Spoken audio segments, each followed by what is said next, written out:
of today. And so we want to thank everyone present here this morning.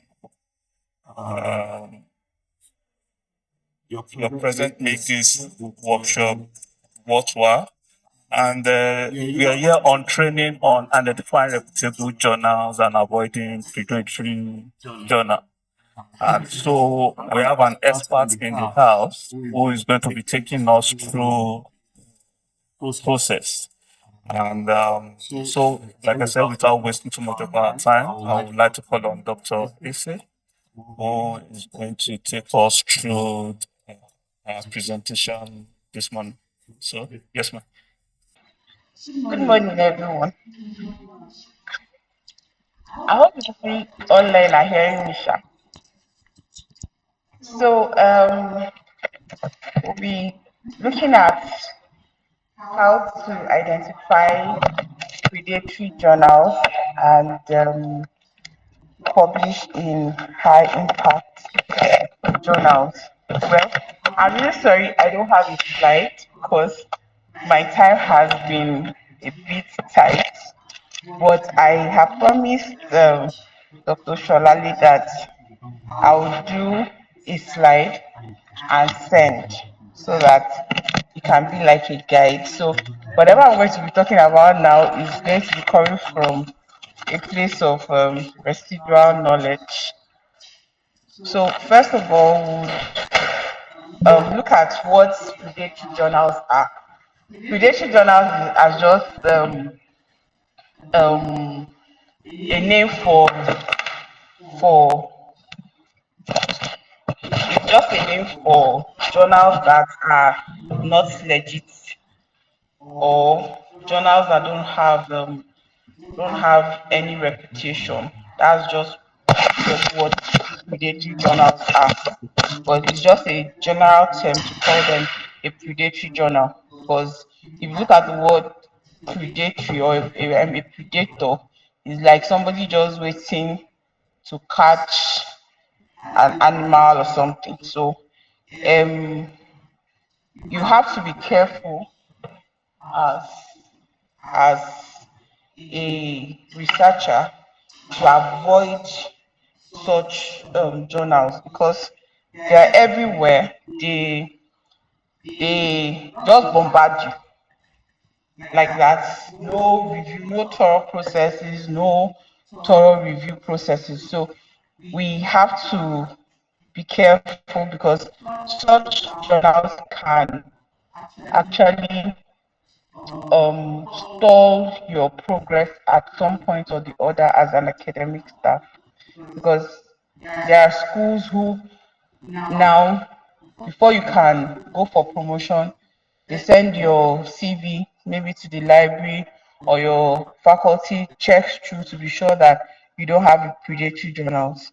And if you have, let's say, you need 20 articles to go for promotion to a senior lecturer and you have almost 12 being predatory journals, you already know that you have shortchanged yourself. So you have to be extremely careful about such journals.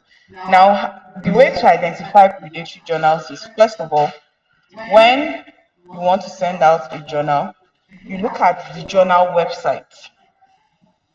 I'll give an example. I'll give you two examples. As I'm speaking, I'll be looking at two examples, both a journal in a Scopus-based journal and a predatory journal, so that you'll be able to see the clear difference of the two of them. Give you the list of places that you can identify predatory journals, but I just want to bring out something so that we'll use it as the practical example of a predatory journal. Okay, now this is an example of a predatory journal. Now, looking at this website, if you look down here, you can see our journals by disciplines. Now, they publish in agriculture, they publish in biomedical, they publish in business, they publish in chemistry and chemical sciences, they publish in health and environmental sciences. So apparently, they are publishing everywhere. Now you can be sure that this journal will not have an editorial board. These are the journals that will bombard your email and tell you, oh, you published today, you get it the next day. These are the kind of journals. Now, first of all, you would once you pick a journal that you want to publish in, look at the website. Just go to the website. Just go to the website. If you see that the journal is everywhere, try as much as possible to avoid it because they they don't have an integrity. Let me put it that way. They don't have an integrity, number one. Number two, because they are everywhere, they will not do a proper peer review. That's number two. Number three, it would also affect your citation because if I have a paper I want to publish in a Scopus based journal and one of my references is coming from a predatory journal, the journal I'm going to be sending it to would automatically avoid my paper. I don't know if you have had this experience of where you are sending a paper to a Scopus based journal and they tell you list your references. Most times they use your references to judge the content of your publication. That's why they do that. That's why they tell you list your references. Not all, but majority of high ranked journals, they will tell you list your references. So you have to be extremely careful papers you are using as you write your literature review because those are also part of the yardsticks that whichever journal you're sending to would also look at. Now, secondly, you also have to look for contact information when looking for a, a journal to publish in. Now, this is our predatory journal. If you look at the contact information, you can see it's written phone number, info, contact. Now let's go to our Scopus based journal. I'm using accounting research journal as this thing. Now you can see this one has it's telling you reason for inquiry. You have customer support, you have ICE support, you have sales inquiry, you have general inquiry. Then you now come to social, contact and social. You have the phone number, you have the company, you have the book and book series. And now you can see that it is written whatever this at Emerald. And everybody knows Emerald is a standard journal.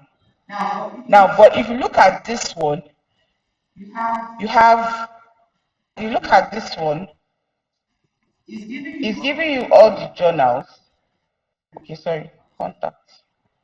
You can see it's giving you info, giving you the time and business hour you should contact them, which we did not see on Emerald Journal. Do you understand? Because it's expected that I should be able to reach out to whichever journal I'm sending to at any time if I need to call.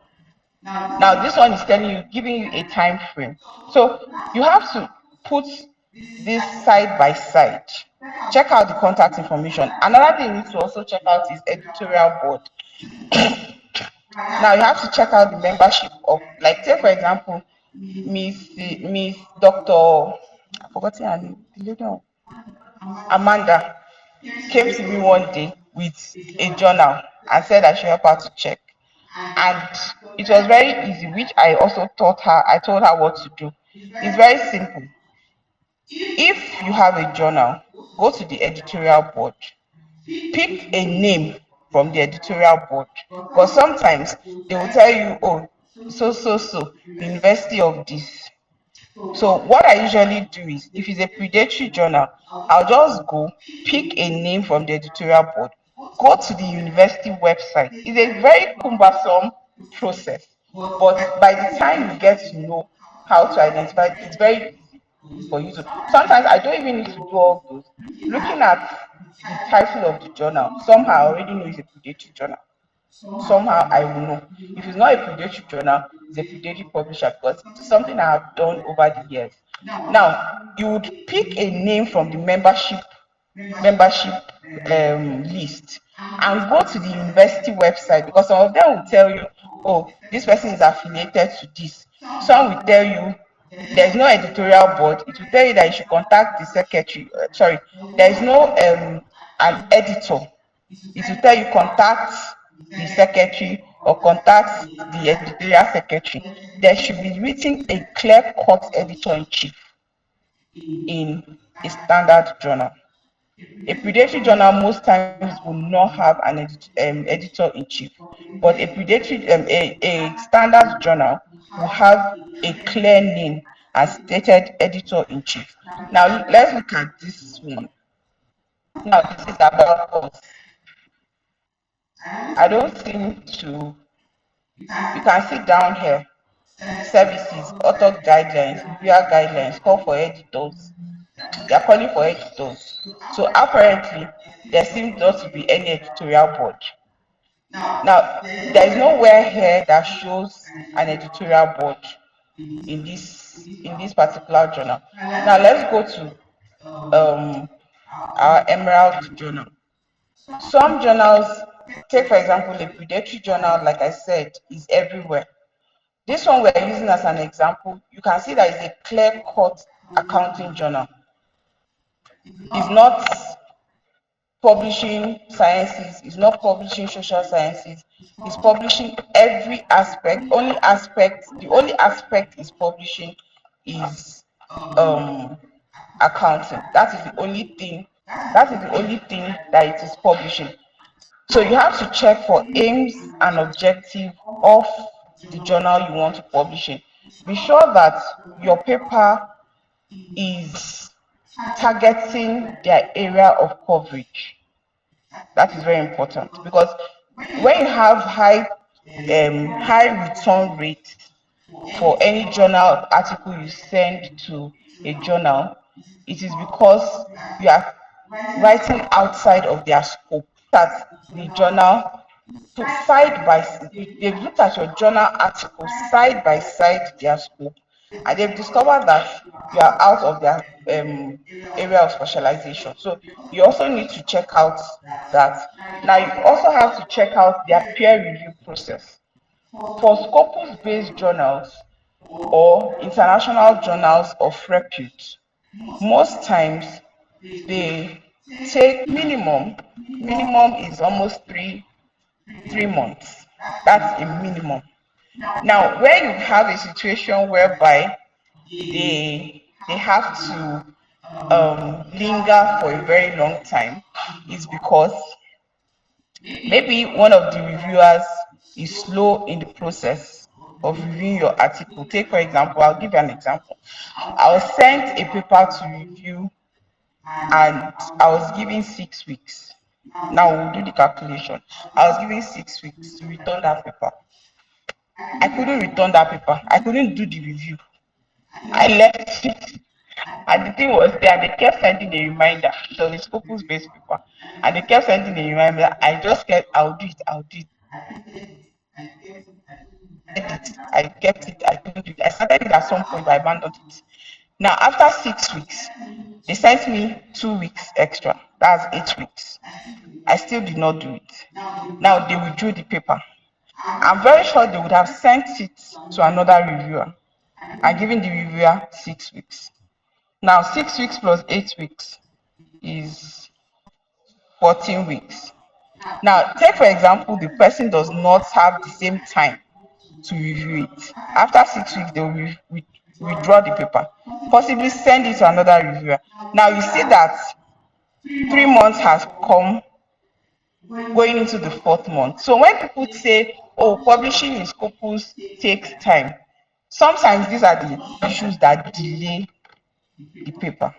But a predatory journal you send today, after 2 days, they are calling you to come and pay money that they've reviewed and your paper has been accepted. Now they've not given you any corrections to do. which in a standard paper should not be. You should be able to, some journals will tell you to take it to an English editor to edit. Maybe most especially for African nations, they will tell you take it to an English editor to edit. Some will give you identify things you need to work on. You know that this is a real proper review. Say for example, I sent out a paper with a colleague in early 2024.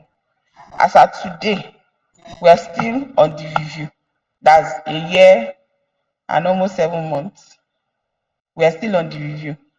They sent the first one, we corrected. They sent the second one, we corrected. We sent the third one, we corrected. Now they've sent another one about 2 weeks ago.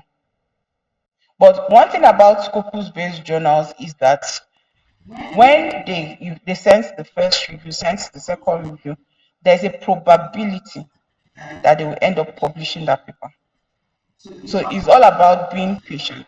But because we're in a situation in Nigeria where it is publish or perish, everybody will just be sending to Predatory journal just so that I'm going for promotion next day. Let me just be getting the thing anyhow. I shall get the which. But the only problem you have with that is if you go to a university where they do not recognize predatory journals, you are back to square one. So you have to be extremely careful. Now, for Scopus, for predatory journals, you also have to check out if it's indexed in databases. We have Scopus index, we have directory of open access journals, we have Emerald. You can check Emerald too. You can check Web of Science. These are three standard index bodies you can cross-check whatever journals you are sending to.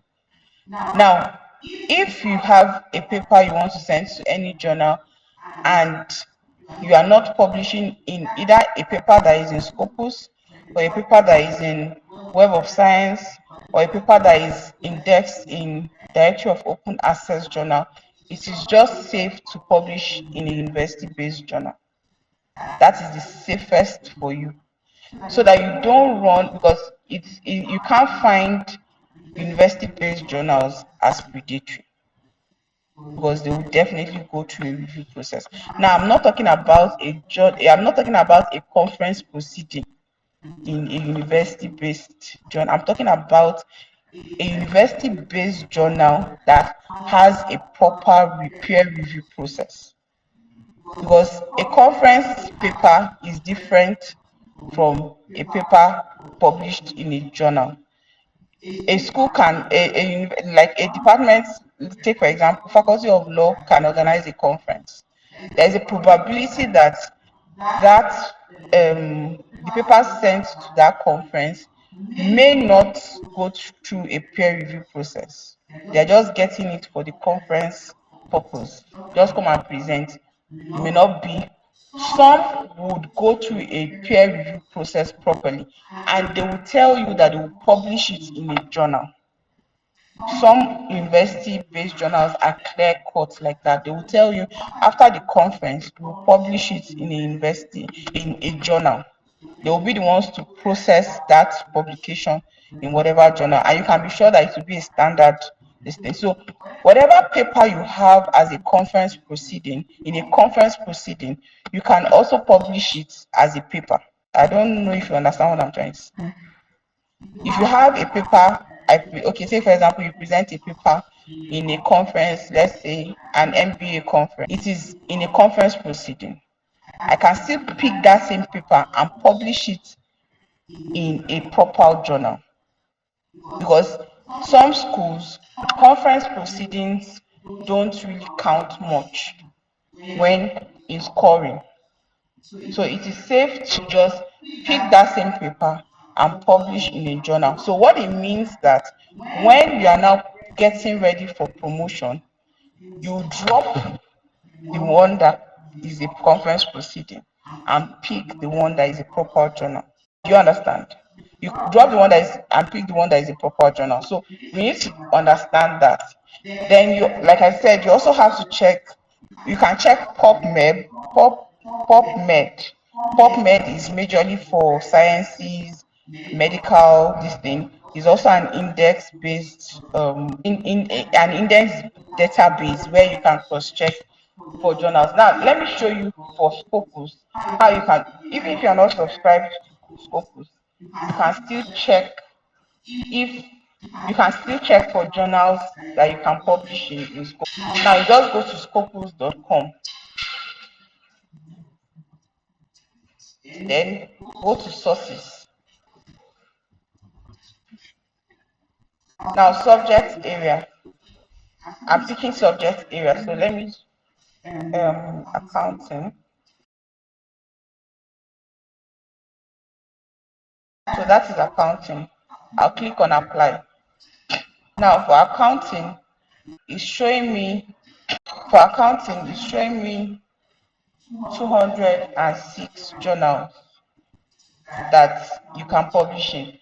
Now, a lot of people will tell you, oh, for Scopus, you have to pay, you have to pay. And I tell people, all my Scopus based journals, I didn't pay for anyone.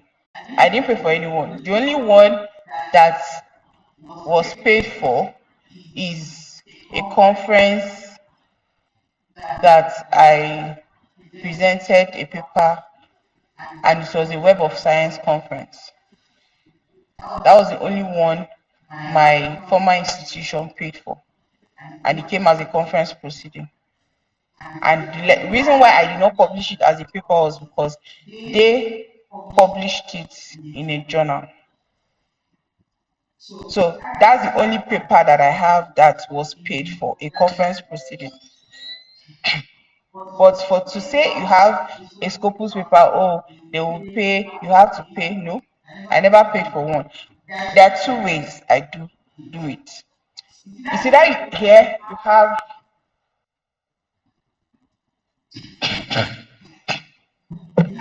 display open access. So if you click on this and you click apply, it will give you journals in accounting that are open access. Now you can see 206 minus 200 minus 29. We have almost like 180 something or 170 something that is closed access. Now, if I want to publish in a closed access journal, I write a letter. When they tell me, oh, you have to pay $1,100 or something, I'll just write a letter, putting myself in the position of somebody who is coming from a developing nation. I'll tell them, oh, I'm a young career person, maybe possibly I'm the only female in my area. You know, you position yourself. There's a way you write that letter, you position yourself that at some point they will give you a rebate. The first time they could give you a rebate, say, okay, go pay half of the money. I'll still come back, I'll still plead. At the end, most times, they just wave it off. Sometimes, and that's for if you want your article. Most times when they say pay, it is because you want your article open access. But if you don't care whether it's open or closed, they won't ask you to pay. They will, at the point of uploading the paper, they will ask you, do you want it open or closed?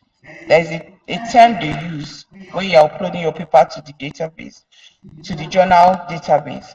They will ask you, do you want it open or closed? If you click open, they will tell you the amount. If you click closed, it means that you don't care whether it is closed or open. So far, you publish my paper. In such a situation, you know that your citation for that particular paper may not come rapid, unlike an open access. Because open access, anybody can click and download. But for a closed access, the person would have to pay to be able to access such papers. And I'm sure At some point you're doing your research, you see some of those papers. The way to navigate it is I usually look for the email of the author. Some journals now don't include emails of author. I think they've discovered what people do. So I'll take the person's name and go to Google and go and search it. If you see if the person is in an institution, I'll go to that institution and go and look for the person's name and copy the email and send the person a mail that I need this paper. But I'll promise the person that I will cite properly. And most times they always release those papers. So if you have a situation like that, there are people who also I have a few papers that are closed access who have also sent me a mail that they need this paper, and I would willingly and gladly send it to you. So if you have papers like that, you a lot of people this one is called I mean, and you really need that paper to be able to do your research. Very simple. Look for the name, look for the email, send the person, and I can assure you, most people, because everybody is looking for citation, you need to build up your citation. That's on the other side. On one side, as a researcher, you must be on Google Scholar. It is very important. You must be on Google Scholar because if you, as an academic, you are not on Google Scholar, I don't know what you are doing. You must be you must be on Google Scholar because that's where you're able to track your citations. Take for example, I don't know, okay, let me use Dr. Sholali. Now, if you have papers published in Scopus, you most definitely see how your citations are going. Now, see, he has 25 articles in Scopus. Now, see his citation. See that. So, when you are publishing in Web of Science, Scopus, you see the way your your citation goes. Now, I can't log into Scopus because the account I use is expired. But if not, I would have shown you all his this thing. But look at the first one, he has 27 citations. And this was a paper that was published in 2025, this year. And he has 20. I'm not sure you paid for it. You can see. And this is Lancet Infectious Disease. It's a top rated journal. Let's look at the upcoming. Let's look at the percentile. Now in Scopus, you need to understand something too. In Scopus, you can check the percentile of a journal you want to publish in. It comes in first quarter, second quarter, third quarter, fourth quarter. Now the fourth quarter are the very low ones and it keeps building up like that. Now, as a young researcher, I would advise that you start from the very low quartile journals. And the reason why I said I would advise that is because by the time they benefit you with their peer review, you are able to know, okay, this is what is expected. Now you go up to try to publish in a journal that is in the third quarter. Now, by the time you get to that point, you'll be able to know, by the time those ones, because the peer review of a journal that is, take for example, the peer review of a Lancet journal will not be the same process, as it won't be as rigorous as a process in a Harvard journal. It's not going to be the same process. Harvard journals will be more tedious. Of course, we all know Harvard School and we know how it is rated. So you can imagine you having a paper in one of their journals. The peer review, those ones can take almost 2-3 years. You are still on one paper just to publish inside that this thing. But if you now start from the very, because if as a young researcher you are aiming for Harvard, they will fling you out of the window straight because you the the review process will even give you headache. Sometimes when I send out the paper and they send the thing back, I'm just looking at the paper like this, because you see, they will first of all tell you your methodology is this, your so a paper that you have done methodology for, you've gone to the field. What are you now going to do? Are you going to go back to the field? So most times when I see such things, I'm looking at it, I'm like, these people, you don't just tell me you don't want to accept it, I'll move it to another place. The part of the methodology is something that I may not be able to work on. Do you understand? Because I already have my sample size, I've done my analysis. So in that kind of situation, I'm like, will I go back to the field? Am I going to start reviewing my sample size? Am I going to start looking for a sampling technique? So most times what I just do is I'll just look for a journal that is lower than where I initially sent it to. I send it there. Those ones I know that their review process may not be that tedious as the first one, but it has taught me a lesson that if I now want to publish in that same journal, I need to make more effort. So what I will now do is the next paper I want to publish there, I will go back to that first paper and take my time to go through. Now I've left focusing on predatory. I'm now focusing on how to publish in that way. I'm taking my time. Predatory journals are just a walkover. Those ones is not any distance. Now you what you can another thing you can do is to take, for example, you want to publish in a Lancet information disease journal. Now you can decide to go pick 2-3 papers in the area you want to publish in. Take, for example, you want to write something on bird flu and how it affects humans. You can go to that Lancet journal and look for papers in that area and tailor your own research. Do you understand? Your own writing, your own thoughts, everything. Tailor it with that paper you have downloaded. I'm not saying plagiarize you.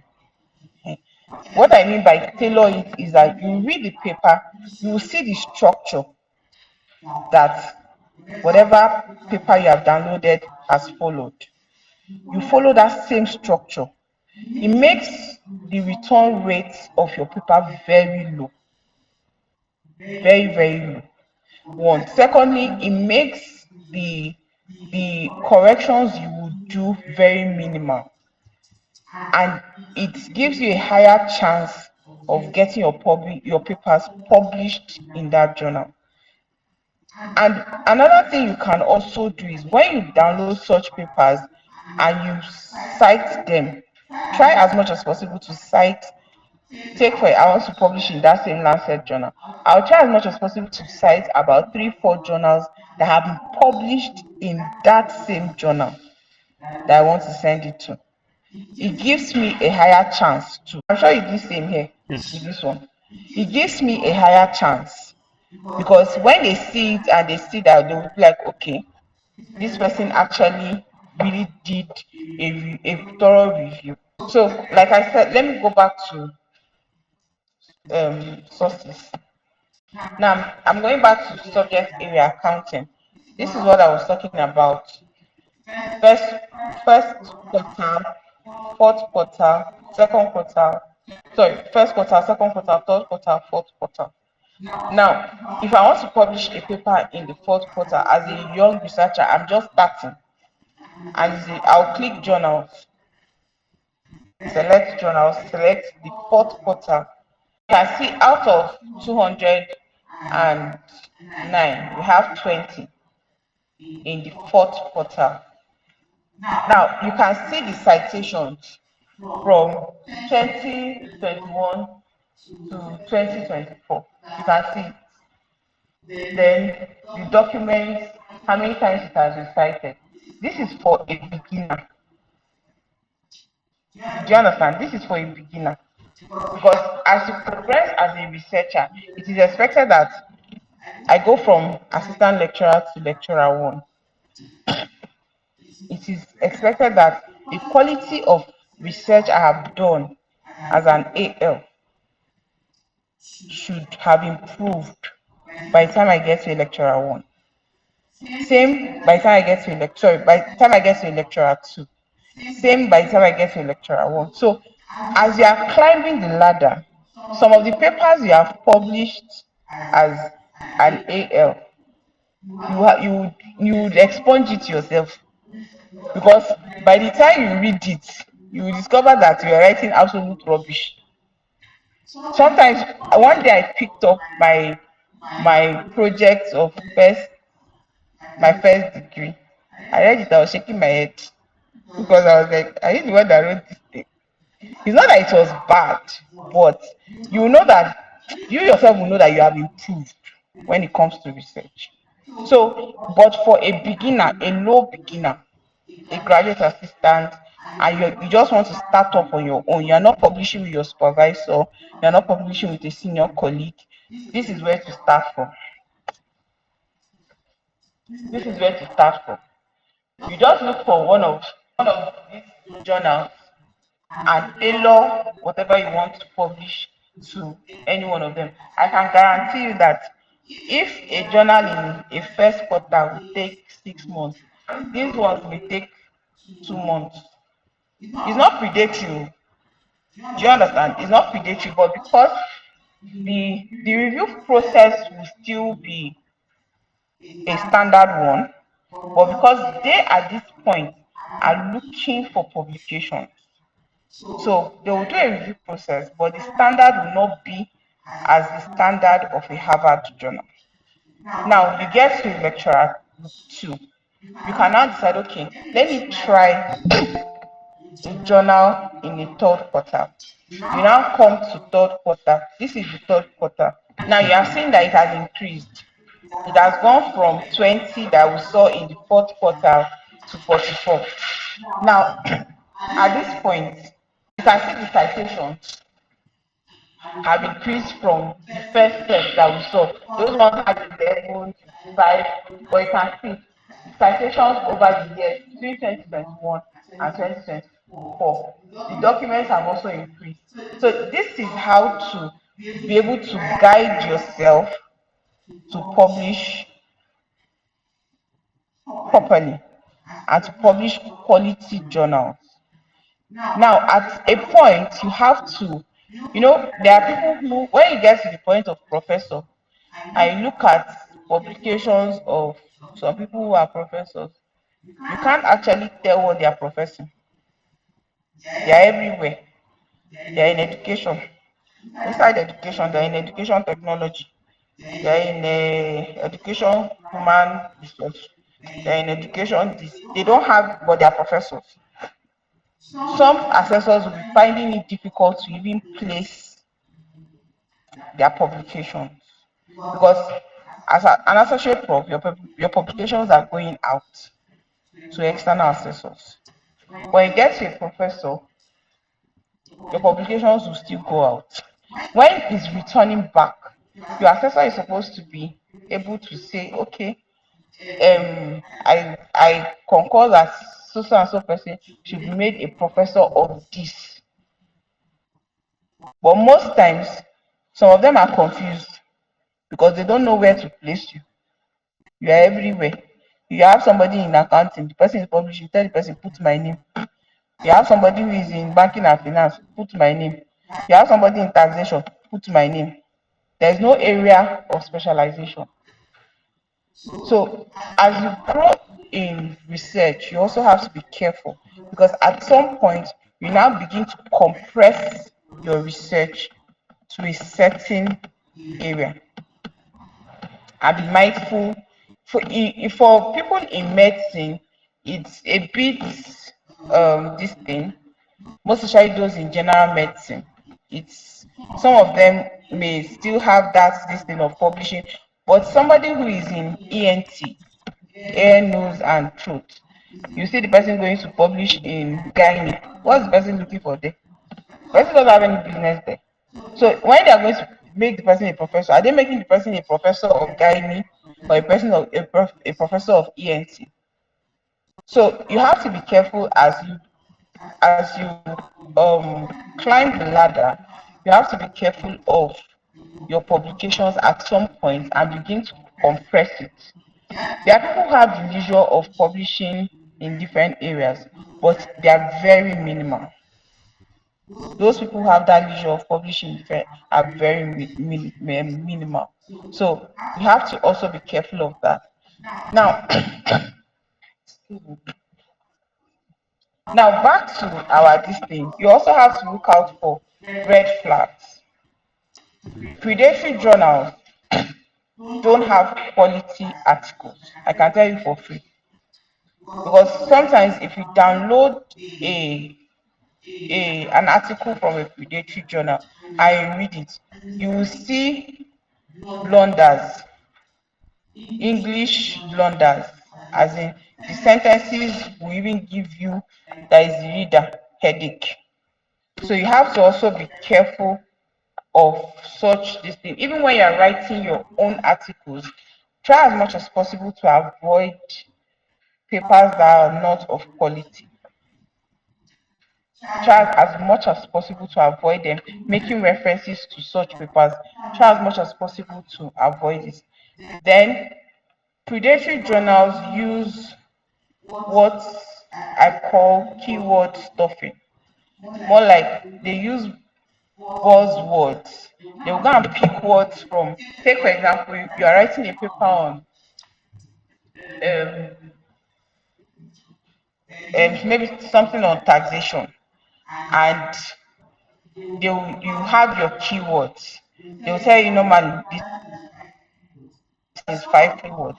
Some of these predatory journals will go and pick words from the dictionary, words that will catch your attention, words that don't really make any meaning, they don't make any sense.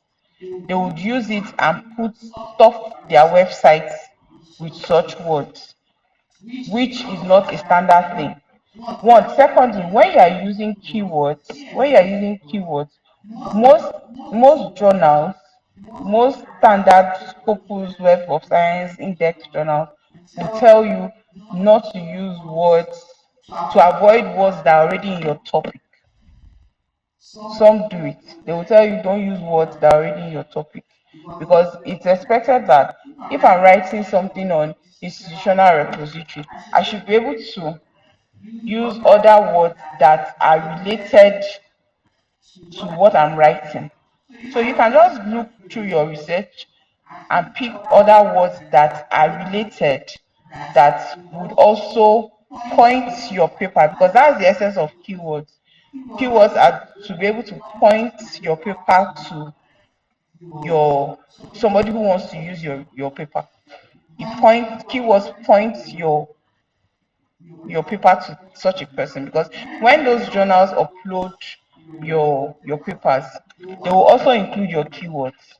So that's why when you're writing a paper on taxation and you put accounting plus taxation, you just see that it brings papers that are actually what you really would need. That's the essence of using boolean symbols when you searching. You discover that it will bring those papers that you actually need. So you have to be careful of such predatory journals. Then you also have to be careful of okay, we've talked about um payments. We've talked about payments. Most predatory journal, not most, all will ask you for payments. Now, how to identify a predatory journal?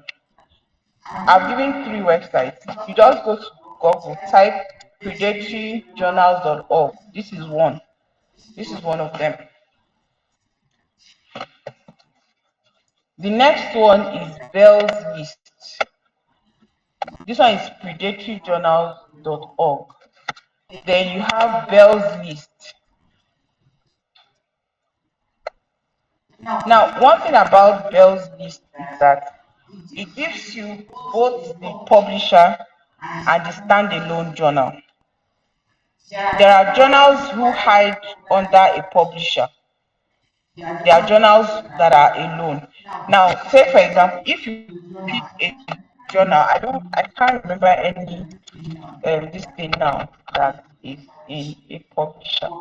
But say for example, if you pick a journal that you feel okay, I want to publish in this journal, or you are ready to publish and you look through and you feel I want to publish in this journal.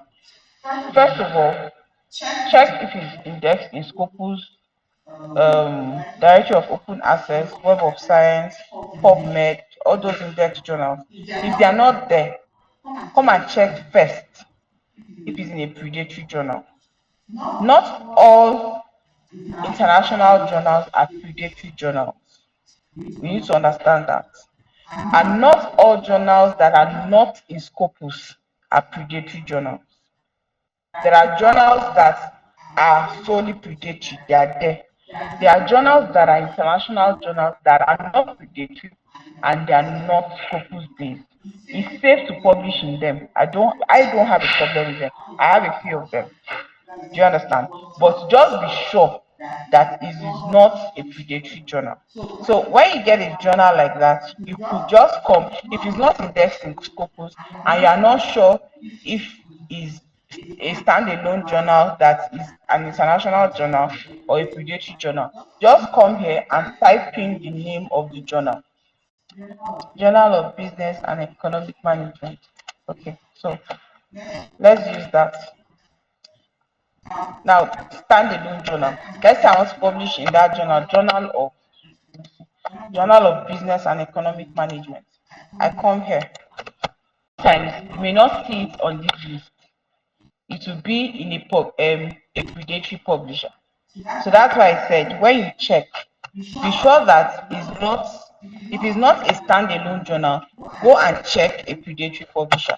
Now, if this journal is where I want to publish in, you can see it is written academic publishing. Academic publishing. Now, let's even use this as an example. I'll show you something that maybe is my eyes. Look at this. What's wrong with this?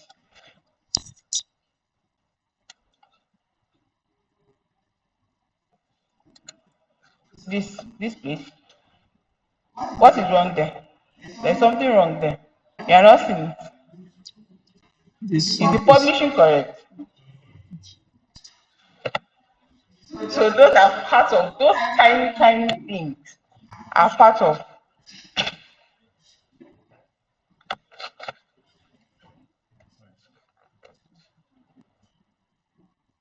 Have you seen it?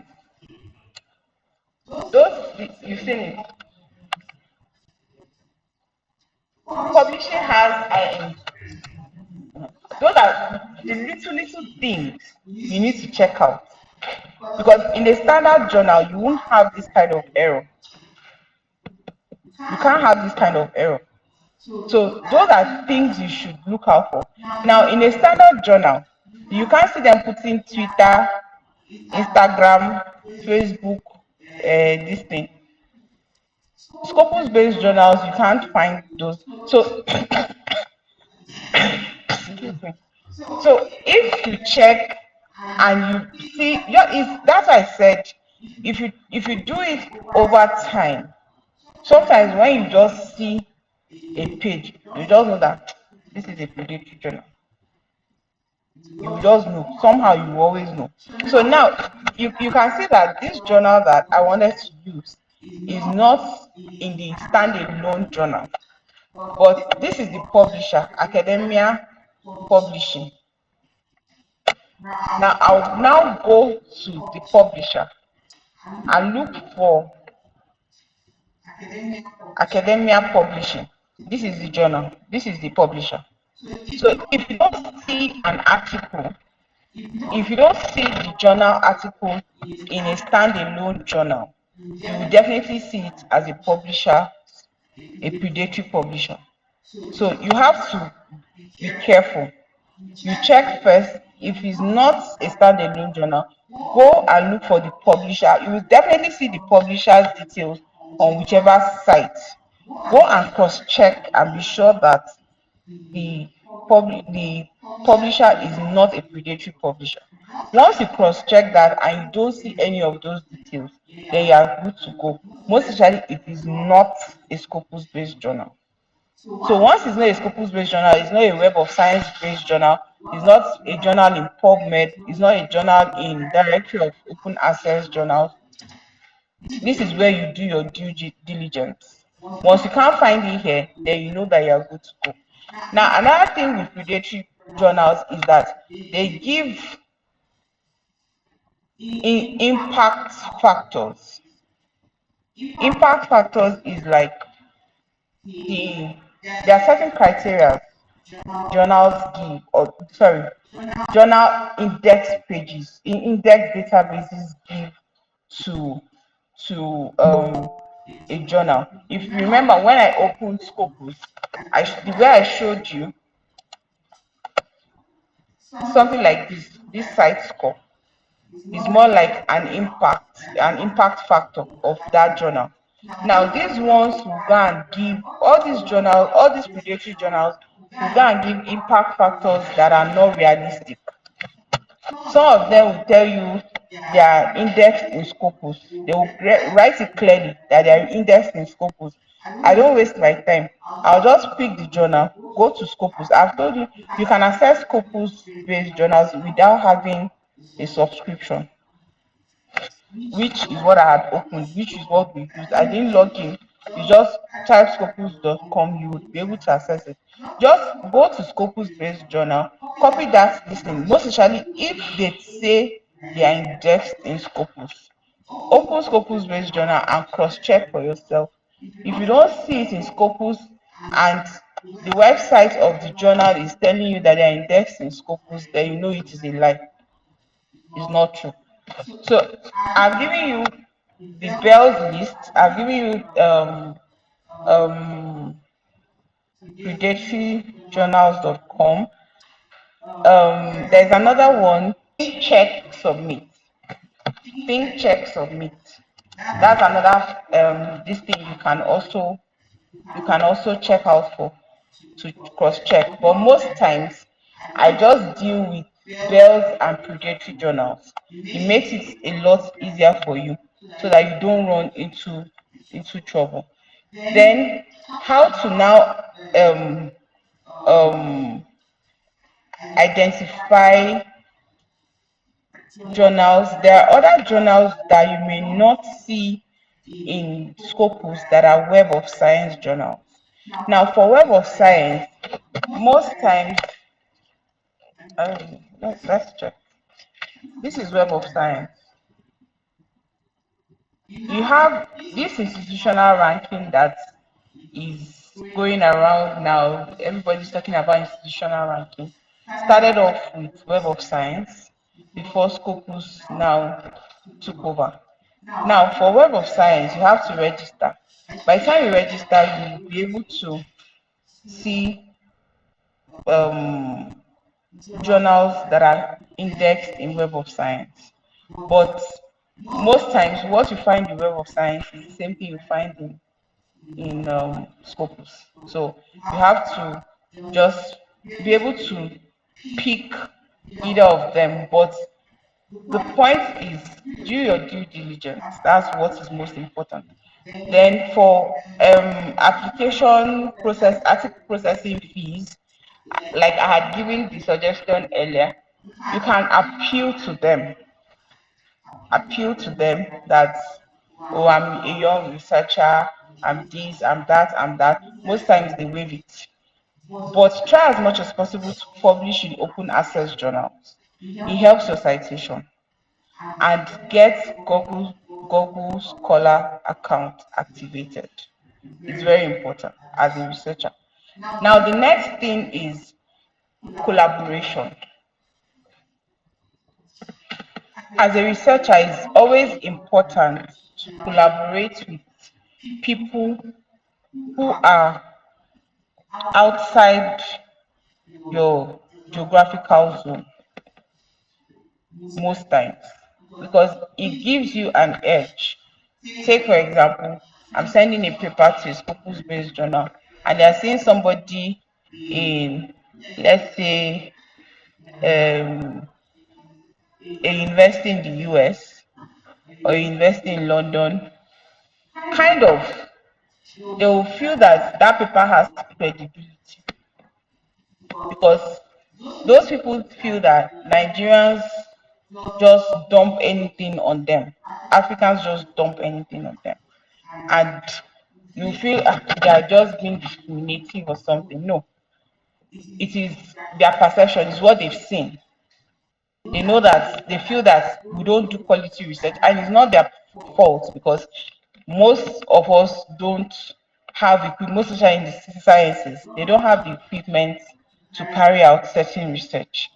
So they look at whatever results that is coming from Africa with almost 3 4 eyes. So but if you get involved in collaboration, it's very important. And how can you do this? You can pick one of the articles that you see in any journal you want to publish in and look for people within that area and send them a mail. Some of them will oblige. Some of them will oblige. I've had to do one or two talking to somebody because my PhD was on institutional repository. And I was the one that didn't follow up. But the lady, when I sent the lady, and I saw that the lady was really invested in that area. And I sent her a mail. I was like, I want us to collaborate. She was open to it. But I was the one that didn't follow up with the process. But if you reach out to some of them, it gives you an edge. One. Secondly, it gives your paper credibility. Thirdly, the issue of application fee, article fees may be waived because some of those institutions pay for such such processes. So you have to look at collaboration too. Then you also have to, as a young researcher, look for people who in your area, in your institution, within the country, who have who are really invested in research. It will also help you in your own research. It will also like be a training ground for you because by the time the person gives you a portion and you do it, you don't do it right, you go back, you keep going back and forth, you will discover that over time you become perfect. Number three, as a researcher, to build your portfolio when it comes to publications, it is very important to collaborate with your colleagues. Take, for example, I have a topic. She has a topic. He has a topic. She has a topic. We all bring it together. We have 4 topics, right? Now, we divide it. I do introduction of my own topic. She does introduction of her own topic. He does introduction of his own topic. Then literature review. It may not be my own. I may not do my own literature review of the topic I did. She will do it. I will do her own. By the time we do it like that, I will give ourselves targets. Let's say in the next 1 month, in the next 6 weeks, we should be done with this paper. What was one topic for me has become 4 papers. Am I making sense? Has become 4 papers. Has become 4 papers for her. Has become 4 papers for him. And we give ourselves a target of saying we'll publish in this year. Let's say we'll send out, not get it published, but we'll send it out. Let's say in this year we'll send out 3 papers, as three times in the year. Now 3 times in the year, I have brought one topic. We've done that first round. We go again. We go again. That is how many papers? 12. Do you understand? And I'm going for promotion in the next 3 years. Now, I know that the battle we are now on is the battle of okay, the publishers or the journal sends back, we correct, we go back, we correct, but comfortably we have 12 papers. In this year we have finished 12 papers. Now we know that from this year to the next 2 years, is for us to be correcting whatever has been sent and brought back. The ones that have been accepted, we knocked it out. The ones that we need to correct, we keep going back and forth like that. Before you know it, in the next 3 years, comfortably you've had 12 papers. It may look, is it possible? I can tell you it's possible. Currently, I have 3 papers running with some of my colleagues here. 2 are for a conference, of which once we finish it, what I usually do is if I'm writing a paper for a conference, before I send it to that conference, I'll send it to a journal. I don't want to know if you are publishing in your own. I've sent it to a journal. So that by the time I finish the conference presentation or whatever, if there's a possibility that that journal is already getting ready to publish it. Do you understand? So currently now, in this year, we have about 4 papers in this year. Now, if next year we go again, that is, let's say we have another 4 next year, I can comfortably tell you that when they are going for promotion in the next 2 years, if they are looking for 4 papers, they will already have 8. So it is very important to collaborate with your colleagues. Yes, we have peak periods, we have, this is holiday period. After marking, there is nothing. This is the time to do it. Get 4 people. Everybody bring your topic. We share it. Give ourselves targets. In the next 2 weeks, let's get it done. There could be people who will be slow. Someone like me, someone like me, when I want to write a paper, I don't just jump on it. I must be ready psychologically, because if I'm not ready psychologically, I may be writing what is not supposed to be. So I would be sure, I will first of all psych myself, and when I'm not ready, I will sit down on it. I can do my portion in 2 days. Whatever portion was given to me, all of them have finished. This one I'm talking about, everybody has finished their portion. It's now my own portion that is remaining. And I can tell you, I've not written one word like this. I've not written one word. And that conference, no, we're supposed to submit that paper by the 30th of August. But I can wake up tomorrow and feel like, okay, now I'm ready to do this thing, and I'll sit on it. And in the next 2 days, I'm done for my own portion. So that is why it's better to do a collaborative work. It makes the stress lesser, but with a better advantage. So it's important as academic people, just so that you build your portfolio, such that not when it's time for accreditation, I'm sorry, for promotion, you are now running to predatory journals because you don't have adequate journals. So you need something that will send today to come out tomorrow. We try as much as possible to avoid that. Any question? I think, I'm sorry I didn't do a slide. I'm just talking from residual knowledge, but I promise I will do a slide and send to Dr. Shalali so that he can circulate a detailed slide, a more detailed slide, so that he can circulate. All right, thank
And some of the journals we find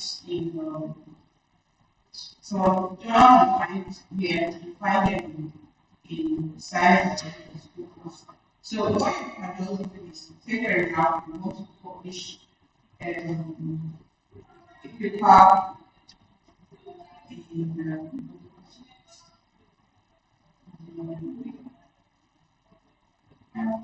let's say in medicine. So you just come here, you have sort by now you can see the sort by time to first decision, low to high. You have acceptance rate low to high, acceptance rate high to low. Take for example now, peak time to first decision, at peak of and I come to keywords. I don't have a title of the journal, but I have a keyword. My keyword is direction. So my keyword is guidance. Now these are different journals in guidance. Now you can see the acceptance rate. Acceptance, you can see the acceptance rate 20.1%, 13.1%, 9.3%. So this tells you that out of these four, this one has the higher acceptance rate. So that means that this four that has the lower acceptance rate, the review process may be very, very difficult. So, to be honest, the dialogue, there's one that is going to have a high acceptance rate to see reject them. There is one. But, to nothing we need to do because number one, higher acceptance rate is very low and time to first decision is very high, 34 days as against 15 days. But even this one that is 15 days, there's a probability that you will not get it at 15 days. I have published with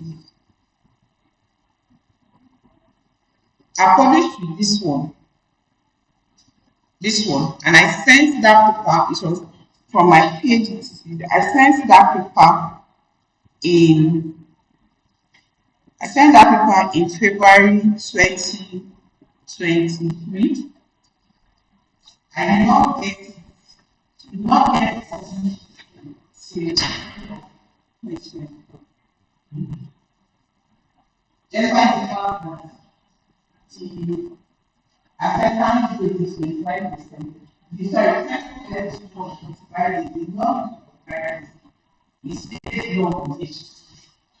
But I had only I had a feedback to do correction just two times. Just I had it just two times. Why I didn't have that low because I knew I wanted to publish with them and I had gotten a paper from them. Yes, I had gotten a paper from them which was my guide. So these are things you have to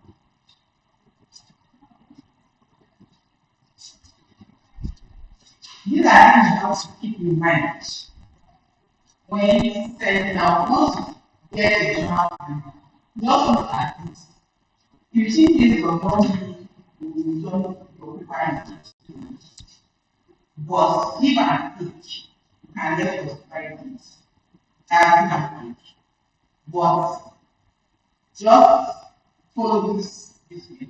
Yes, whatever the principles elsewhere, web of science, stage, general, go to general and say, and use to allow the person to make a decision. Now you can also compare journals together. Okay, first of all, you have journals from which gives you an idea of whatever it is that they are they're interested in. It is very important to follow the area of specialization of the journal. Very important. It helps to reduce your rejection level. It's very important. Once you go to a journal and see that your paper has no relation with them, don't try it now because you want paper. So just go check out that person and be sure if your paper is tailored to what their area of specialization is, then you are good to go. Now, the one of comparing journals, most times I don't use this compare journal because for me these details on top is enough for me. Let's try compare journals. Okay, so I'm picking library high tech news and I want to compare it as against this. Now you can see, give me acceptance rate, give me time of first decision, time of publication.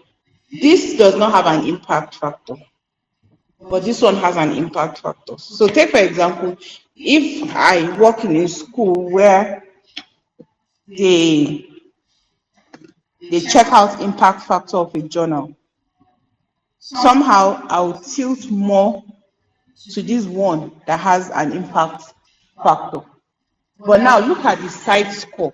If you remember in Scopus, I showed you somewhere here, this thing. This is called site score. Now look at the site score for this journal, 8.1. This is site score. Site score is the citation level, how frequently cited. This is 81. I'm sorry, 8.1. This is 3.2. Now this is for 2025. It's still tracking it. That's why you have tracker there. Now this is 3. Now look at their word count. Their word count is 3,000. This one word count is 8,000. So if I have a paper that is 6,000 words, I don't have any business with this journal. If I must publish in this particular journal, that means I have to reduce the length of my research to fit this, because that word count alone is enough for them to bounce your paper. But if I know that the paper that I'm publishing, I cannot reduce. If I reduce, it's going to almost like render the paper useless. So it is safer for me to go to the part that has 8,000 words. I'm saying this if the two outlets are in the area which I am publishing in. If the two of them have the same aims and objective, all the details that I need in their area of specialization.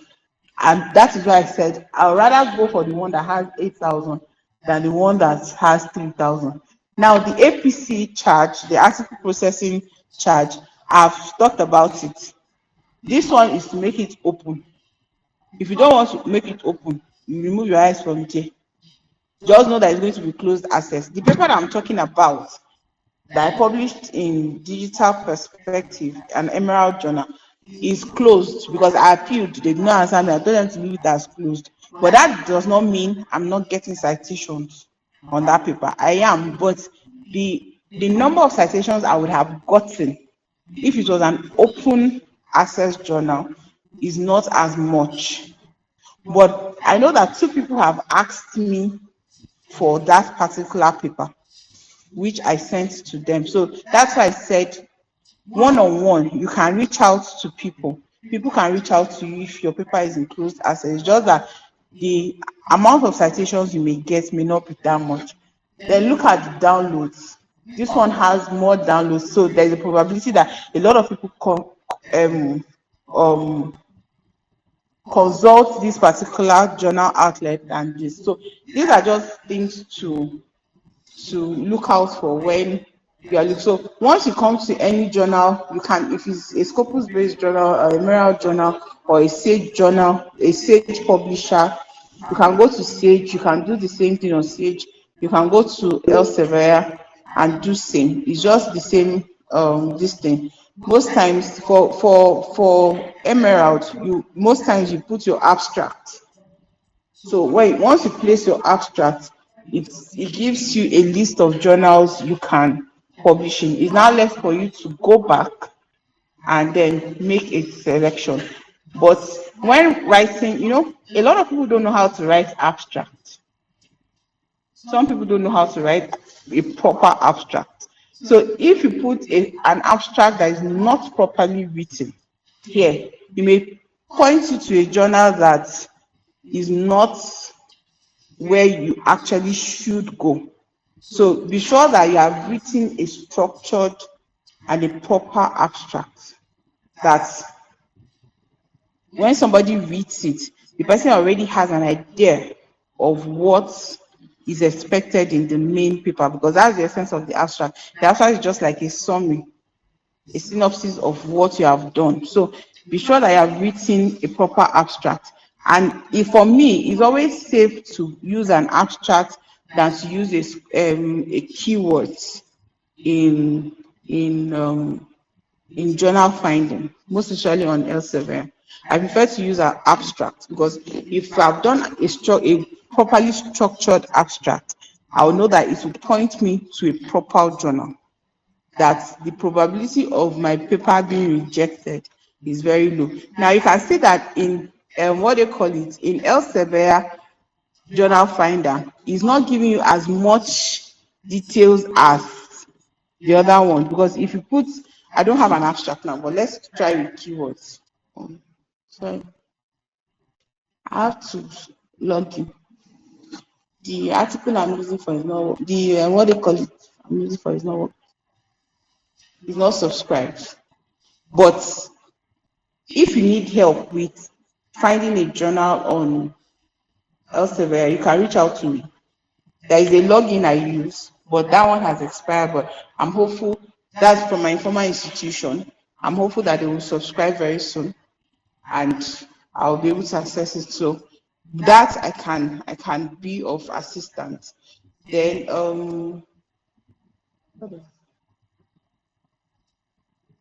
what else? Well, I think you've covered extensive, and it's only left for participants to ask questions where they feel they are confused and they seek clarification. So I think now is the time for us to engage. So please, let's Okay, ask it's our finally questions. open. Okay. Okay, it finally opened. This is for what they call it. Sorry, Public health. for Elsevier. So I used public health. Now you can see time of acceptance 145 days, which is almost 6 months, if I'm correct. And time of first decision 10.47 days. That one is good. But just know that if you are going for this, those are things you have to look out for. You have to look out for the impact factor. The impact factor is how it's like rating the quality of the paper. Do you understand? Sorry, rating the quality of the journal. That is for impact factor. Site score is the citation level. Now, so these are things you have to look out for. The amount they pay if it's open access. So this one is written open access, but there is a probability that is a closed access journal. So I can decide to publish here and not pay their 3,130 this thing, because 3,100 is almost 1.8, excuse me, 1.8 million to publish article. So in situations like this, when I see prices like this, I don't most times I don't beg. I just look past it. But if I see prices like 1,000 dollars, I can activate my pleading this thing. But for things like this, but I'm not discouraging anyone. Do you understand? You can try your luck. You can be successful. They can. If you really want to publish there, you can look out for people who are outside of the country who will be willing to collaborate with you, who their institution pays for such. You can try Covenant University, they pay for their articles. The same goes with Landmark. So you can reach out to other colleagues in such institutions that the school pays for full payment, that school pays for, and collaborate with them. The only disadvantage, if you're looking for a collaborator in Covenant, is that you may not be the first author. You may not. You may not. You may not. So, but if you are really looking for them to pay, you can be sure that they will pay. But you may not. I don't know if their policies have changed, but as at the time I was there, you may not be the first author. So that's basically how to Elsevier Journal Finder, Emerald Journal Finder, Sage Journal Finder. Those would help guide your sending out, so that you don't just be sending aimlessly. So another thing I do is, if I'm sending out an article, I send, it's not ethical, but I do it to save time. I send out to 2 journals. That's what I do. I send out to 2 journals. You can decide not to, but it is what I do. I send out to 2 journals, and when I send out to 2 journals, I when I get the first feedback, and I have like 70% hope that they would publish, the next journal, I'll write them and tell them that I want to discontinue. So what I do in such cases is, I could send to a journal that is in second quartile of a Scopus-based journal, and send the second one to a journal that is in fourth quarter, because I know that fourth quarter, even if I reject, tomorrow I send them, they will accept it. Do you understand? But if you send a journal to a journal that is a paper to a journal that is in second quartile, and you now come and tell them you don't want to publish, sometimes they will blacklist you. Do you understand? So some people don't want to go into their blacklist. I'm not saying it is that's why I said it's not ethical, but that is what I do. So I'll send to the second, a journal in the second quarter. I look for a journal in the fourth quarter that I know that these ones, they are looking for paper, give or take. I send to them, I tell you I don't publish. I will send another one tomorrow, you publish it.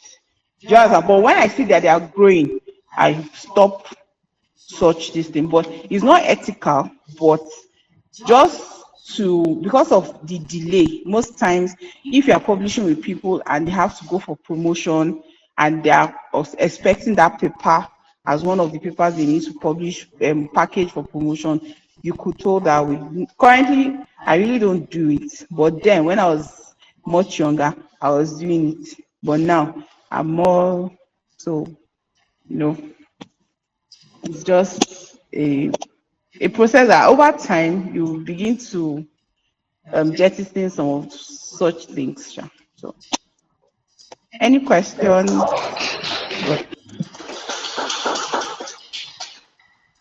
All right, thank you very much. I think we have a question online, and for those that are present, you can as well Please ask ask your your question. question. One of One of the the participants participants online asked, asked, just just let let me. me. So So she she asked, asked, can the can the library library assist assist in in recommending recommending or or sending sending a a list list of of recommended recommended Scopus Scopus journals journals to to department department or or faculty faculty each each semester? semester? Okay, one thing about Scopus-based journals is every year they review their journal list. You may publish a paper in a journal that is indexed in Scopus this year. Next year, you may not find it there. So it's to say, I will send a list. I may send you a list this year or this semester. January next year, January, February is when they usually do this thing. So they expunge some some titles out of their list. They remove them. So they don't they do it yearly. So it's just safe to take the pain of going to the Scopus website and checking out for journals at in that year that are indexed there. Take for example, in my profession, we have a journal called Library Philosophy and Practice. It was indexed in Scopus up till 2022, but now it's not there. They've removed it. They removed it 2022, they removed it, sorry, they removed it in 2022. 2023, it didn't appear. 2024, it didn't appear. There is a journal that I know was removed at some point and was brought back. So there are metrics that they use, and when journals are not meeting that metrics, they expunge them. Take, for example, this library philosophy and practice I'm talking about. When they started, they were doing a thorough review. But at some point, you send the paper to them, and the next thing you're seeing it online, they published it. No review, nothing. They published it.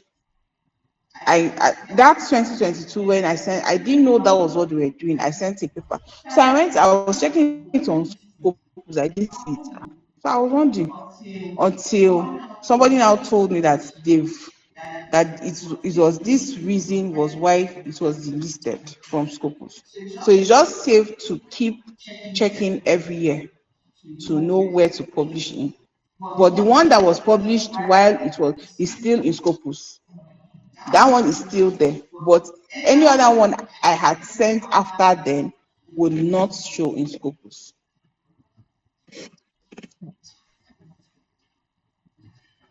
Thank you very much for the privilege to learn from your wealth of knowledge. I have a question. You recommended that it is good as a researcher to collaborate with other researchers.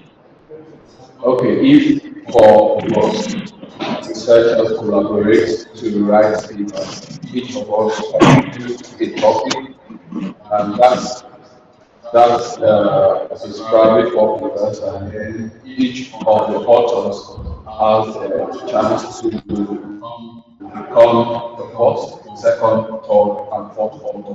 So I hear that only during assessment or career activity, only the author one has a significant score, while three and four doesn't really have something to take for the uh, recommendation.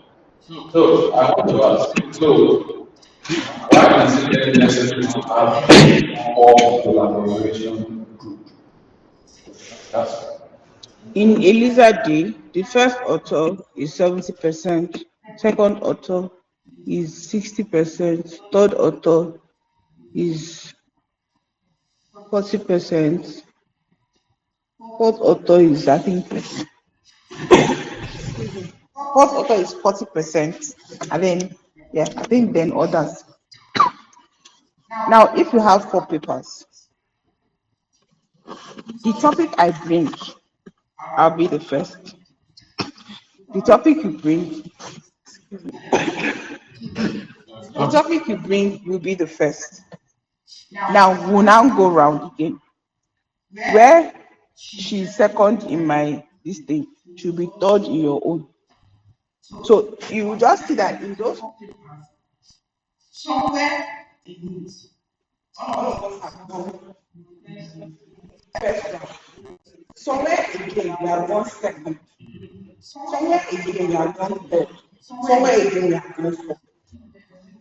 So there is disadvantage to everybody. But where I'm God in one paper, you are God in another, she is God in another paper, she is God in another. So that's what I said. If you can publish 2 times in a year, you know that I have two that are first author. You have two that you are first author. You have then we pay again. I have two that are second author. Just like that. So it balances this thing. There is a question here. Is it possible or ethical to send the same paper to a journal and a conference? When we are sending a paper to a conference, you have a right to ask them if they are going to be publishing it in a journal, because the score for conference proceeding is not the same as the score for a journal. One. Secondly, some schools will tell you you cannot use more than two conference proceedings. Covenant University will tell you you cannot use more than two conference proceedings. And in Covenant, conference proceeding is called one. So if you like, pack 10 conference proceeding, you cannot use more than two. Some institutions will tell you you can use 5. Their scoring may be 1. So what's the advantage? If I'm going to score 1 for a conference proceeding and I'm going to score 3 for a journal, which one should I go for? I should go for a journal. So if the conference has there is a clear-cut information that it will be published in a journal, then you can leave it as it is, because they have said it can be published it will be published in a journal. But if it is not stated, then you can publish it in a journal. But that is why I said, when you are now presenting for promotion, you would have to expunge the one that is a conference and use the one that is a journal, so that you can have your marks. Because the same effort you are putting for writing a conference paper is the same effort you are putting to write a journal. So why should I shortchange myself? So I'll just send it out to a journal. But most journals will ask you if it's anywhere. You can just tell them it is a conference paper. You understand that you are converting to a journal or something, and it saves your head. You are not plagiarizing. You are not found plagiarizing yourself. Okay.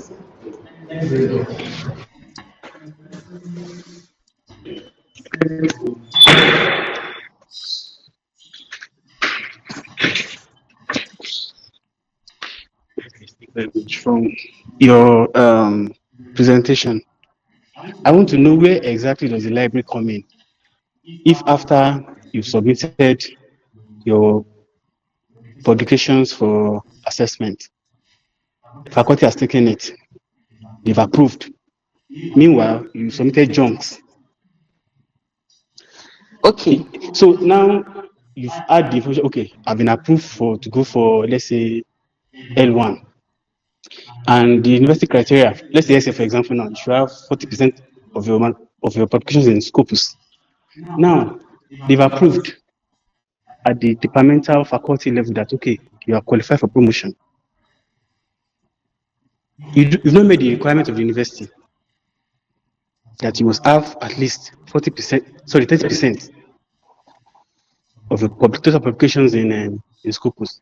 That is, if you are submitting 10, you must have 3. If you're submitting 20, you must have 6.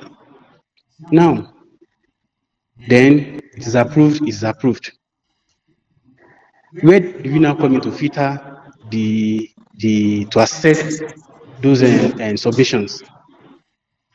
I want to know the exact point where you come in, because I think that's the duty of the library, to assess everything submitted and then scrutinize and filter everything out before. So if the department has approved before the library does a job, doesn't it become it's contradictory? Because I know people who have gone for promotion and the library didn't assess them. Now others will do the same and say, okay, they did it for these people, they didn't do it for me. But they can say, okay, the faculty has approved. Why are they stopping me? Why is the library drawing me back? So I think my major question is, where do you come in exactly Okay. in gatekeeping the quality of the output of people going for promotion? So, um, well, the ideal, the ideal, based on where I came from, before papers are sent to faculty, it is sent to the library. That's the ideal. Because then I remember I would have sleepless nights. What they will pack and give me like this, very big, because I was not doing that gatekeeping. That's the ideal. But in Elizabeth, we have not really firmed up that structure. It's just of recent that is becoming a bit this thing. Take for example, one of the faculties sent me their publications, which I did those assessments and I sent back to them.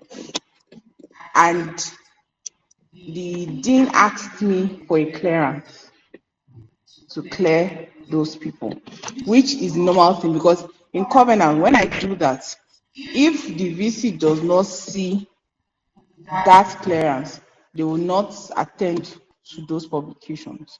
So I think it's something that would have to tidy up because the first thing is but you as a person, you as an individual, I know I'm going for promotion.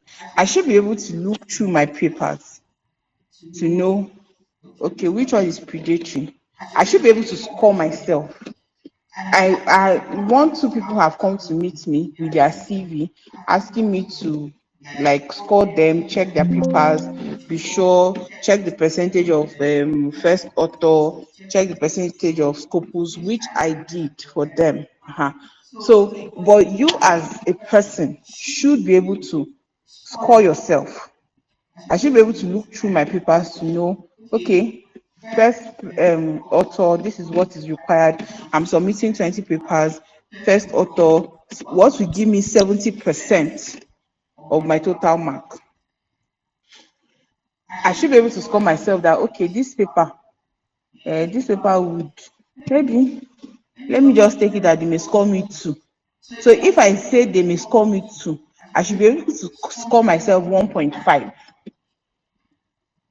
Do you understand? So if all my journal papers I score myself 1.5, 1.5, it may get to faculty board and they score me 2. I have an edge because my scoring has increased.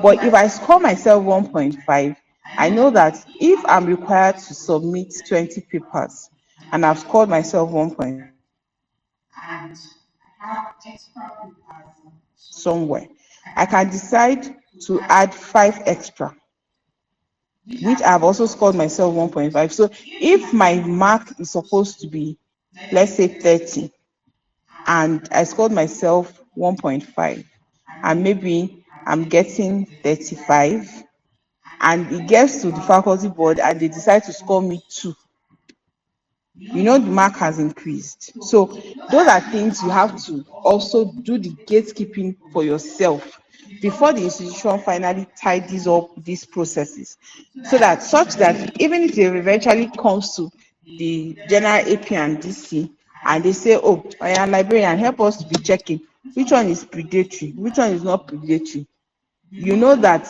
you can go to sleep because I have done my checks myself. That is why you already have the places to check out predatory journals, and then you check it out, you know the ones that are predatory, you expunge it.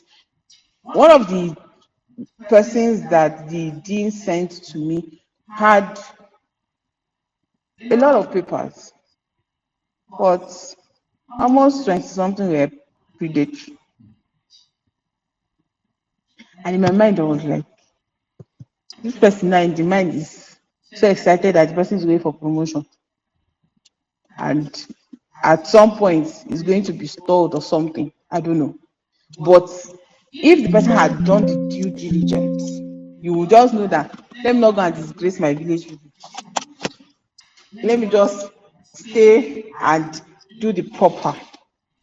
Another faculty brought they even brought the person going for the promotion with the representative of the dean. And when the person came, we checked looking at it first. When they showed me the article, I told them, I said, this is predatory.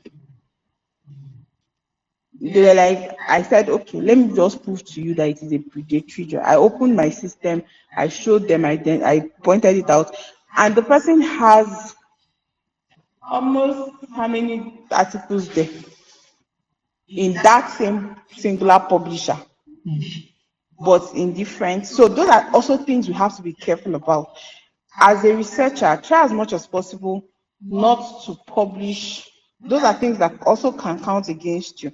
You see people publishing in volume 1, 2025, you come again, volume 2, 2025, only you. You come again, 2026, volume 2, you are there. Once you have published 2 times in a journal, leave that journal, move to another journal. It's not your father that owns it. So leave it and move to another district. But between the first paper that you publish and the second, let there be a gap. Do you understand? Let there be a gap. So that gatekeeping before the institution comes to the point of tidying up that process, you as a researcher, as a promotion candidate, should be able to do your own due diligence so that you don't shortchange yourself when it goes up. Then we have is library subscribed to? No, we are not subscribed to any plagiarism checker yet, but well, I'm hopeful. I'm hopeful that it will be done soon because I've stated it for the incoming to do that. So I'm hopeful that it will be pursued when the person steps in. Papers that was published in a journal that was a Scopus journal before the period of promotion, would it be a classification of paper during promotion if such journal is no more in Scopus?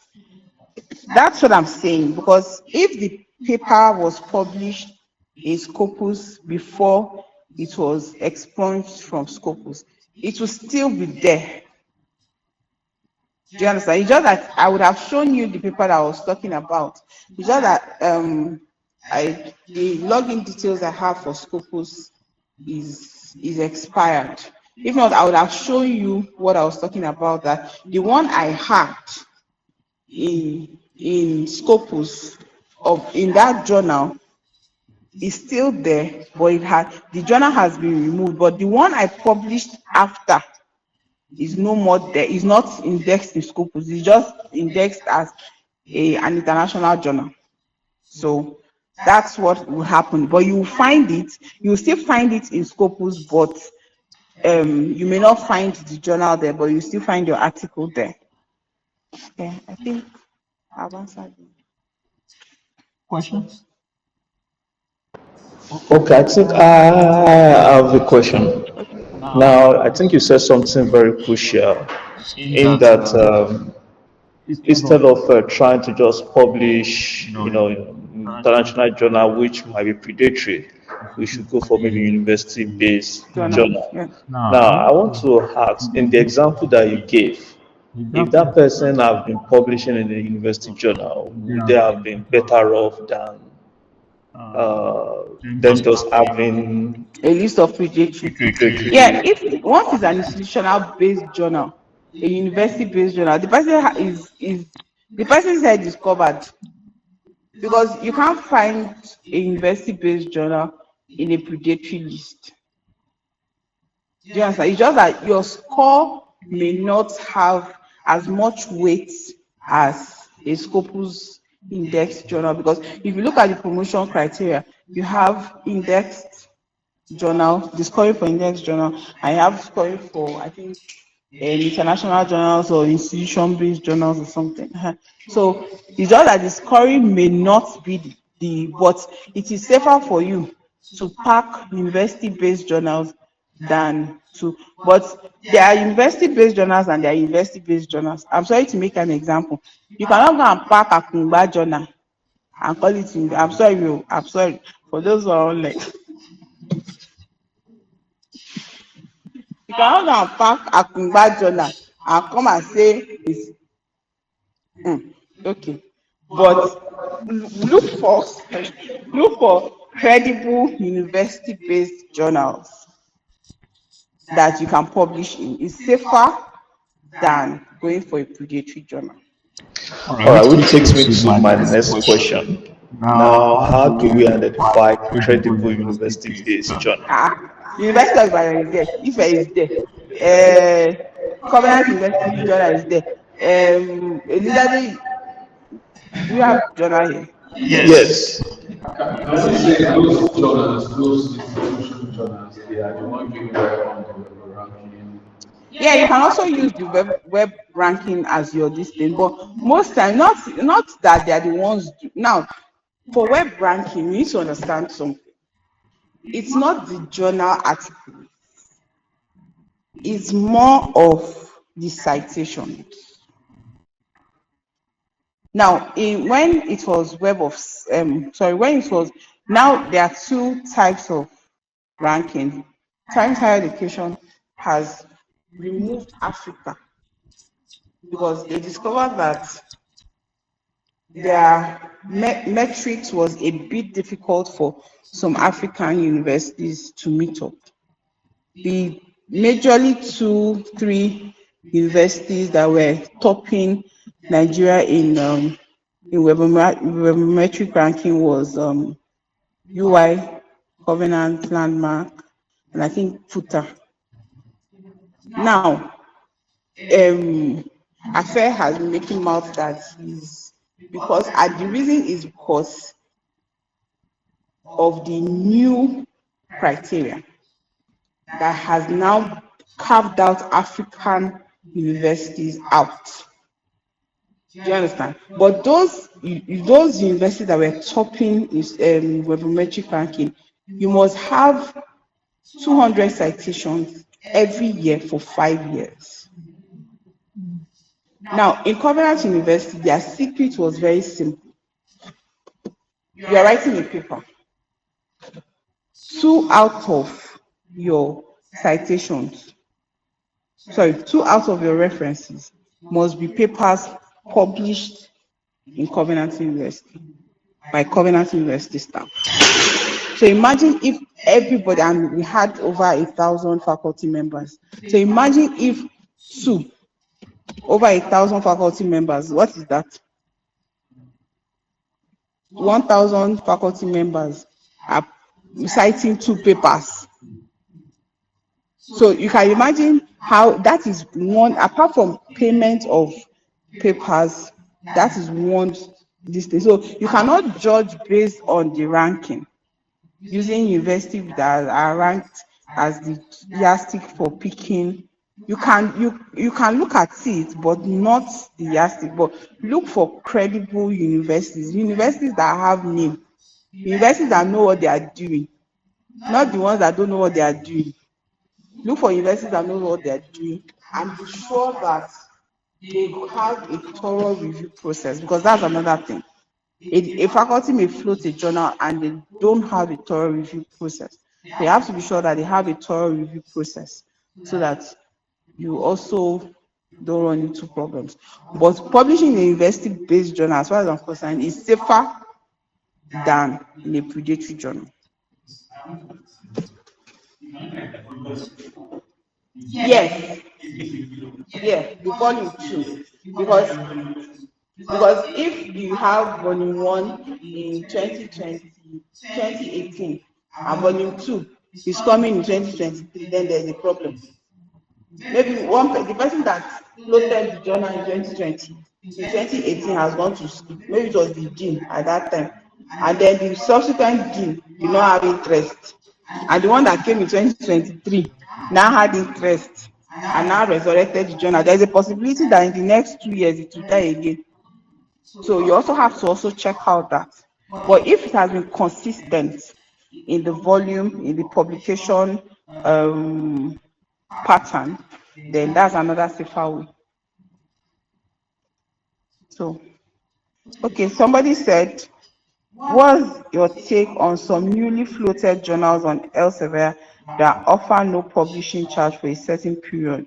Usually, some of these journals have no site score, no impact factor. I had said it earlier that those are journals you find in fourth quartile.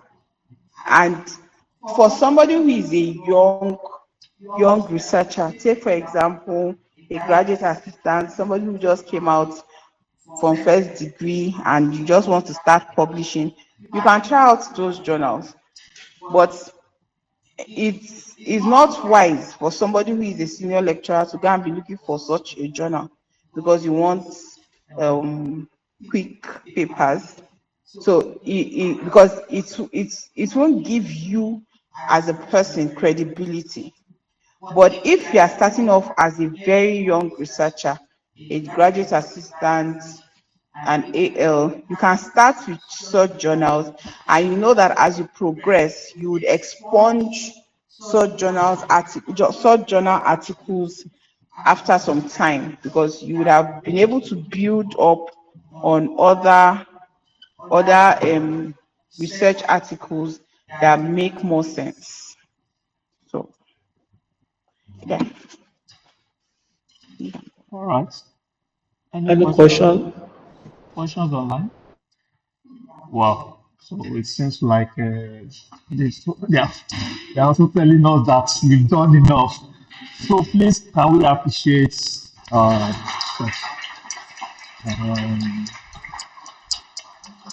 thank you so much for that extensive presentation and knowledge sharing. And I really, really want to thank her because I know I was after her and, so many other things. And even out of a very, very busy schedule that she had to even decide to come this morning. So we appreciate you. And of course, we're also going to miss you. We wish you all the very best in your, next phase. And, like she has said, you can reach out to her if we need more clarity or we seek clarification on this. And the essence of this kind of exercise is to help all of us to be at the best.